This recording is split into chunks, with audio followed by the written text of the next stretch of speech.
Kelly gets in hometowns, weather, the traffic in New York.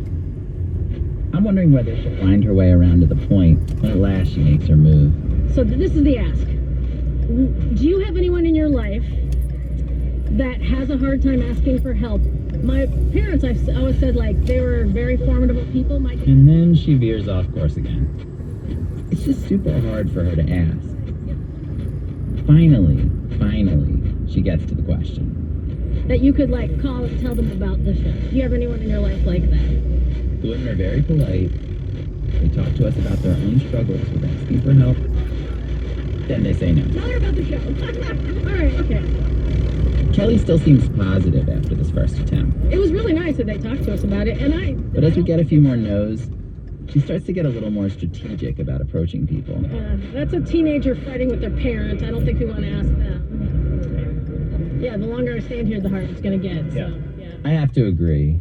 But she keeps on, and we do have some good conversations.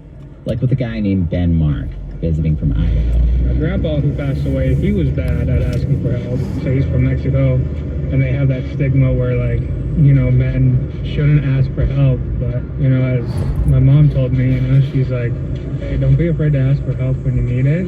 Yeah. Kelly starts to discover that younger people have less difficulty asking for help, that it's more socially acceptable, as Melissa from San Diego observes. Like, I notice it's really generational for sure. Like, for sure. Eventually, we find ourselves sitting with two middle-aged women, Sue Bowler and Patsy Eckel, who are enjoying a glass of wine in the sun. Kelly seems a little tired, but she pushes forward, she makes her pitch, and then the big ask. So do you have anybody, and he will let me go home if you will call somebody. Do you have anybody who could call and tell them about this show? Because there's a... Then, magically, Patsy takes out her phone. Kelly and I have to suppress our excitement. Should we call Donna? Let's call Donna. Donna is Patsy's sister. Patsy puts her on speaker and asks Kelly to explain the situation. Hey, Donna. How you doing? My name is Kelly Dunham. I'm a comedian in New York City. Apparently, your sister thinks that sometimes you struggle with asking for help. Do you feel It's a little awkward at first, but Kelly is charming as always, and ultimately, Donna acknowledges. Yes, oh, absolutely. I never want to ask coworkers for help, and it's good to be independent and not need help. But, like, we all do need help sometimes, you know. Yeah, we do. Kelly tells her about the show, gives Donna some free tickets, and we say goodbye. That was amazing. Yeah, that was amazing. And even though it's an experiment, and it doesn't really matter if anybody made the phone call, like, it felt very precious, in that way. I'm like, oh my God, she's gonna do it. Later, Kelly and I listen back to some of the encounters she had.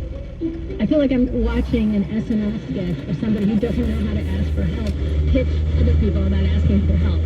But wandering through that giant crowd and forcing herself to ask strangers for help has revealed some bigger insights for Kelly. Acting like we don't need help is denying our essential humanness. We live with some people because we need each other, But we've somehow developed this idea that we're all separate. As we chatted, Kelly kept mentioning community. How helping and accepting help makes you part of a group. It reminded me of one of the most powerful scenes in Kelly's show, when she describes her partner Heather's decline. The chemo stopped working. Early in January, I called her from the grocery store and asked her if I could bring her anything. She thought for a minute and said, how about 3/4 of a pound of the will to live? I was like, oh honey, I'm at Trader Joe's and you know how they are. Wanting to take control of her death, Heather chose a medically assisted suicide, which is legal in Oregon. She wanted all her friends around. And so 3/4 of Queer Portland was at our house. Heather took each of us behind the curtain onto her bed for a private goodbye. Kelly, the nurse, had to give Heather the medication.